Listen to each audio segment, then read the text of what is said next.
गांव में कुछ भी नहीं है भाई। गांव में क्या किया है, कहाँ है रोजगार वहाँ पे? इसके बाद एनडीए से छोड़ के लोग इंडिया में शामिल होने के पास विजन है और इनके पास सिर्फ टेलीविजन है। एक रोज रात में एक तरफ राहुल गांधी जी की मीटिंग है, वहीं अमित शाह जी की मीटिंग है। देखिए, राहुल जी की हमेशा मीटिंग में स्वास्थ्य सेवा, रोजगार, डेवलपमेंट की बात होती है। आप समझिए, इस देश के जो ऐसे मुद्दे हैं उनकी बात होती है। और अमित शाह क्या करेंगे? मैं राम मंदिर के लिए बात करूंगा, मैं उसके लिए बात करूंगा, हिंदू मुस्लिम होगा और क्या होगा? देश को तोड़ने का अगर कोई किसी ने काम किया है तो भारतीय जनता पार्टी ने किया है और उनके ये अमित शाह जी ने किया है। राम मंदिर 140 करोड़ जनता की मांग है सर। तो मैं ये कहना चाहता हूँ, राम मंदिर 140 करोड़ की जनता की मांग है, तो आप राम मंदिर से क्या मिलेगा बताइए मुझे आप? पूजा पाठ अपने हर अभिव्यक्ति की आज़ादी है, वो अपनी तरीके से पूजा करने की, मगर आप ये बताइए राम मंदिर से आप वो जो विभिन्न मुद्दे हैं उसको हटा सकते हो क्या? युवाओं को रोजगार के लिए क्या बात कर, उस पर कहाँ बात हो रही है? तो क्या बात हो रही है बताइए? क्या कर रहे हैं? अग्निवीर योजना ले, सुनिए, अग्निवीर योजना लेकर आए, 4 साल की योजना, उससे क्या मिलेगा है? अमित शाह जी भ्रष्टाचार पर बात करने वाले हैं। देखिए, भ्रष्टाचार तो भारतीय जनता पार्टी का अभिप्राय हो चुका है। सोचिए, गोल्ड पहले रोड बनता था डाबर का, समझ लो, रोडी का, इन चीज़ों का रोड बनता था। आज का रोड बन रहा है सोने का। 250 करोड़ की लागत में 1 किलोमीटर आप वो रोड बना रहे हो। सोचिए, ये सीजीए की रिपोर्ट है, आप समझ रहे हो, सीएजी की रिपोर्ट है। ये सरकारी संस्था की रिपोर्ट क्या गलत हो सकती है? आप बताइए। चंद्रयान का कितना मार्जिन से उसमें लागत लगी? 650 करोड़। सुनिए, अरे भैया, 650 करोड़ की लागत से वो चंद्रयान 3 लॉन्च हुआ है। और ये देखिए, 250 करोड़ की 1 किलोमीटर की आप सड़क बना रहे हो। कितना भ्रष्टाचार करोगे आप बताइए? 250 करोड़ क्या गोल्ड की, क्या सोने की सड़क बना रहे हैं आप? 250 करोड़ कितना होता है? जनता का पैसा सारा इस कदर लूटने में लगी है, कोई पूछताछ ही नहीं है, कहीं कोई बात नहीं है। एनएच बनाना है, घर का रोड नहीं बना रहा। अरे भाई, आप क्या बात कर रहे हो? आप गोदी मीडिया वाली बातें कर रहे हो। हम आपसे क्या कह रहे हैं? 250 करोड़ जीरो कितनी होती पता है आपको? वो 1 किलोमीटर की सड़क बना रहे हैं 250 करोड़ में। अरे भाई, क्या ये आज तक के आजाद भारत के इतिहास में पहली बार है। विकास भी तो पहली बार हो रहा क्या विकास हुआ है बताइए आप? 9 साल में विनाश हुआ है। ये हर जगह विनाश हो रहा है। चंद्रमा पे मोदी तो मैं ये कहना चाहता हूँ, चंद्रयान 3 का अगर श्रेय जाता है तो जवाहरलाल नेहरू जी को जाता है। ये भी सोचिए आप। इसरो बनाया किसने? सुनिए, इसरो बनाया किसने बताइए? मैं आपसे पूछना चाहता हूँ, अगर नरेंद्र मोदी जी की तरह वो भी अगर शौचालय पे लग जाते हैं, हिंदू मुस्लिम पे लग जाते, तो क्या आज देश हमारा इतनी तेजी प्रगति करता, तरक्की करता? मगर भारतीय जनता पार्टी के 10 साल के कार्यकाल में कुछ ऐसा विशेष हुआ है? मोदी जी आप बताइए, महिलाओं के उत्पीड़न कितनी तेजी से बढ़ा है बताइए? इतिहास में पहली बार इस देश की महिलाओं को निर्वस्त्र करके गया है। और आज टीवी चैनल पे चल क्या रहा है? सीमा हैदर। बताइए, ये इनके दिन आ गए इस मीडिया के। अरे आप, ये मुद्दा है, सीमा हैदर मुद्दा है क्या? अरे वो मणिपुर आज भी आग जलनी हो रही है, वहां पे बच्चों को मारा जा रहा है, महिलाओं को मारा जा रहा है। अब तो शांत हो गया। क्या शांत हो गया? आप गए हो?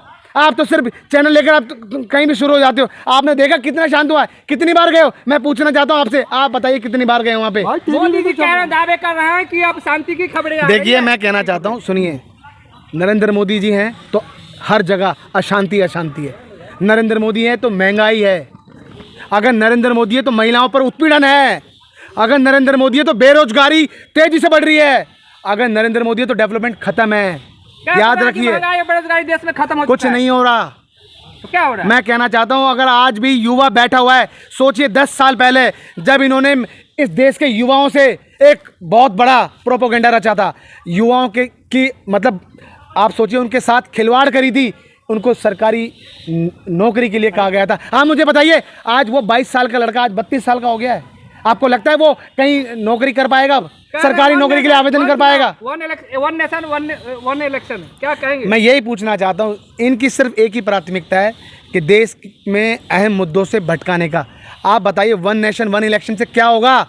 आप क्या करना चाहते हो? आप देश की जनता जान चुकी है आपके बारे में। आपकी वो कहावत है ना, मुंह में राम बगल में छुरी, हाय रे साधु तेरी नीयत बुरी, वो हिसाब चल रहा है भाई। आप डर क्यों रहे हो इस बार? कौन डर रहा है? डर तो ये रहे। अभी तो आप देखिए, एनडीए को छोड़ के इंडिया में आने वाले हैं लोग, बता दूं मैं आपको। लेकिन इंडिया को छोड़ के, हैं, एनडीए को छोड़ के इंडिया में आने वाले। एनडीए में क्या हो रहा है आप बताइए। देश में पता चल चुका है एनडीए में हो क्या रहा है। अरे आज बताइए, अहम मुद्दे गायब है। देश में विकास चल रहा है, बस आपको कोई काम नहीं है, सिर्फ उल्टे सीधे बातें करनी है। मुझे बताइए, आपसे पूछना चाहता हूँ, 2 विकास के नाम बताइए आप। लेकिन जेपी साहब सुनिए बताइए आप। नहीं विकास बताइए आप। NH बन रहा है, आपने सवाल मुझसे किया, मैं आपसे पूछा रोड बन रहे हैं, क्या भैया ये विकास है? टॉयलेट गरीबों को मिला। देखिए सुनिए, इनकी नीति क्या है, 5 साल के अंदर 4.5 साल दबा के देश को लूटना, और बाकी 6 महीने में जो महंगाई आपने करी है, यानी आपने सिलेंडर पे 700 बढ़ा दिए और 200 रुपये कम कर दोगे, उससे क्या मिलेगा? 1150 रुपये का सिलेंडर कम, 1150 रुपये सिलेंडर से आपने 200 रुपये कम कर दिए। कम तो किए ना, अब तो खुश होना चाहिए आप लोग। मैं बता दूं, देश की जनता जानती है कि क्या किया है आपने। देश की जनता जानती है कि अब जिताना किसको है। देश की जनता जानती है कि आज एनडीए भारतीय जनता पार्टी घबरा रही है। अच्छा जेपी साहब, एक सवाल है कि जिस तरह बम्बई में आज मीटिंग हुई तो राहुल गांधी जी ने आज फिर वही मुद्दा उठाया 20,000 करोड़ का। वो तो कोई सवाल नहीं, सवाल क्यों नहीं है? आप कैसी बात कर रहे हो? आपसे मैं पूछना चाहता हूँ, 20,000 करोड़ में कितने जीरो होते हैं बताइए आप। आपके पास जवाब नहीं है। यही मैं कहना चाहता हूँ, इस देश का पैसा अडानी की जेब में क्यों डाला जा रहा है? नरेंद्र मोदी जी क्यों नहीं बताते कि अडानी से आपका रिश्ता क्या है? नरेंद्र मोदी जी क्यों नहीं बताते कि 20,000 करोड़ किसके हैं? ये फर्जी शेल कंपनी किसकी चल रही है? बताइए आप। अडानी से नाराज क्यों हो रहे हैं? कौन नाराज है? कौन नाराज है? एक व्यक्ति 609वें नंबर पे था, वो पीछे की कतार पे, और वो दूसरे नंबर पे आ जाता है। बताइए, इतिहास में पहली बार हुआ है? बिजनेस नहीं है, सारा का सारा नरेंद्र मोदी जी ने अपने दोस्त को दे दिया है, अडानी को। और काले धन की बात करते थे, काले धन कहाँ है? कहाँ है नीरव मोदी? कहाँ है ललित मोदी? कहाँ है मेहुल चोकसी? ये लोग कहाँ है? विजय माल्या जिनको लाने वाले थे। अरे भाई सुनिए, मैं बता दूं, सुनिए कुछ नहीं होने वाला। ये लोग कुछ नहीं है, अब इनके पास कोई मुद्दे नहीं है, कुछ नहीं बचा हुआ कि जनता को खुश कर सके। जनता के पास जाओ तो सही, थपेड़े मारेगी इन लोगों को। क्या किस कहने पे वोट मांगने जाओगे आप? राम मंदिर पे हैं? धारा 370 पे? सुनिए, इन पे वोट मांगने जाओगे? अरे वो जनता बैठी हुई है, जिसका बच्चा पढ़ा लिखा के घर में बिठा रखा है नौकरी के लिए, पर बैठे बैठे उम्र निकलती जा रही है। क्या बात कर रहे हो? स्मृति ईरानी, सुनिए स्मृति ईरानी को क्या है, सुनिए स्मृति ईरानी को सुनो।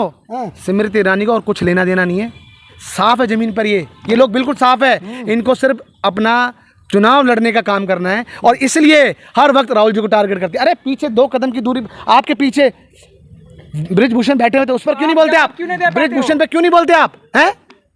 क्या हुआ? पोक्सो लगा था, क्या हुआ? और ही कार्रवाई चल रही क्या? बस मैं कहना चाहता हूँ, देश की जनता को अब आप कुछ नहीं बोल सकते। देश की जनता को कितना झूठ बोलोगे? देश की जनता जानती है कि भाई ये आदमी के राज में सब कुछ। एक बहुत हुई महंगाई की मार, हवाई चप्पल पहनने वाले को, सो स्मार्ट सिटी है, बुलेट ट्रेन, अरे ये सब कहाँ गए? आज भी वही सवाल है, 10 साल पहले भी वही थे, आज भी वही हो। आप बताइए, जनता के लिए किया क्या है इन 10 सालों में? ऐसी कौन सी चीज़ करी? बस यही खून की धाराएं अगर इन्होंने बहाई, ये बहाने वाले लोग हैं। बताइए, हर जगह मार काट करिए। 50 लाख से लोग ज़्यादा WHO की रिपोर्ट है मर गए कोविड से। ये लोग ऑक्सीजन नहीं दे पाए और राज्यों पर इन्होंने ठीकरा फोड़ दिया। आप बताइए, आप देश के ऐसे चौकीदार बनाए गए थे, आपने खुद ने कहा था मैं देश का चौकीदार हूँ। बताइए, कोविड आया और सब लोगों को बहा के ले गया। यमुना के घाट पे, गंगा के घाट पे देखा कितनी लाशें पड़ी थी, कितनी लाशें बह रही थी, कितनी लाशें दफनाई गई हैं। दाह संस्कार के नाम पर आपने 15-15, 20-20 हज़ार रुपये लिए। बताइए, क्या तुम्हें तीसरी बार मौका दे दो, अधूरे कुछ नहीं। देखो सवाल ही वही है, कुछ नहीं है, जमीन पर साफ है। आज जो भी कुछ है ये सिर्फ मीडिया की वजह से चल रही है। सुनो, आज मैं बता, एक रुकिए, मीडिया की वजह से चले। गाँव में कुछ भी नहीं है भाई, गाँव में क्या किया है? कहाँ है रोजगार वहाँ पे? बताइए क्या है? कुछ नहीं। किसान खुश है? आप बताइए, आप पहली बार एक ऐसे आदमी जो आप इतना झूठ बोल रहे हैं यार। आप भाई सब कुछ खत्म है, जमीन पर साफ है नरेंद्र मोदी। बीजेपी साफ है, कुछ भी कर ले, कितने मुद्दों से भटका ले, सवाल वहीं खड़े हैं। आज इंडिया से घबराने लगी है ये एनडीए, हाँ इंडिया से घबराने लगी है। और ये देखना, आज मैं ये लाइन बोल रहा हूँ आपको, कुछ दिनों के बाद एनडीए से छोड़ के लोग इंडिया में शामिल होंगे। क्यों? क्योंकि इंडिया गठबंधन एक मजबूत है, मजबूत, और एनडीए गठबंधन क्या है, एक मजबूर है, मजबूरी के नाम क्या है ना, मजबूरी के नाम से बनाया गया एनडीए ये, और इंडिया बहुत मजबूत है, इसलिए एनडीए, सुनिए मतलब सुनिए, इसलिए लोग एनडीए को छोड़ के इंडिया में शामिल होने वाले हैं। 28 दल में 63 नेता है, क्या कहेंगे इस पर? मैं कहना चाहता हूँ, आप मुझको ये बताइए, इनके कितने दल हैं, कितने लोग शामिल हुए हैं? ये तो कहते थे मैं अकेला भारी हूँ। अरे इनके लोग इनको छोड़ जाएंगे, बता दूं मैं आज आपको, इनकी कतनी करनी पता है लोगों को, जनता को पता है। जनता को कितना झूठ बोलोगे भाई? कि कांग्रेस इंडिया, देखिए मैं बता, सुनिए, इंडिया आज मजबूती के कगार पर चल रही है। इंडिया देश को तरक्की की ओर आगे लेके जाना चाहती है। इंडिया के पास विज़न है, आप याद रखिए, राहुल जी के पास विज़न है, और इनके पास सिर्फ टेलीविज़न है।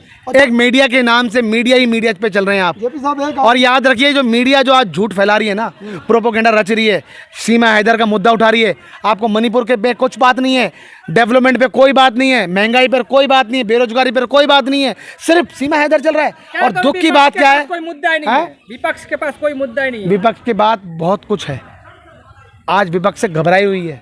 आप बताइए, आपके पास पूरे सरकार, आप क्यों घबरा रहे हो? आप वक्त से पहले चुनाव कराने में लगे हुए हो, हैं? क्या तो रहे खत्म। आज मैं बता दूं भैया, इनका सारा सब कुछ खत्म है। एक छोटे छोटे काम नहीं कर सकते जिंदगी में। ये बोलते हैं, सुनिए, ये कहते हैं कि 5 लाख रुपए का इंश्योरेंस दे रही है, हैं? आप तो ऐसा करो जैसे चने बेच रहे हो आप। अरे आपको सीखना चाहिए अशोक गहलोत जी से, राजस्थान सरकार से सीखना चाहिए। 25 लाख रुपए का लाइफ इंश्योरेंस दे रही है, समझिए आप।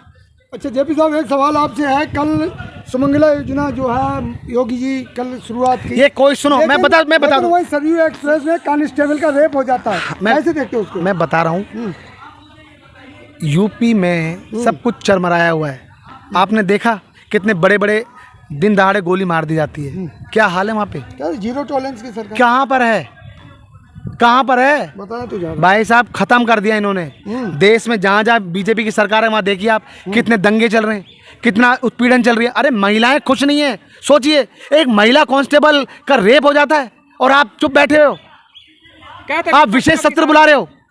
ये देश के इतिहास में ये कहाँ ऐसा पहले हुआ था भाई? उसमें जांच हो रही है। क्या जांच हो रही है?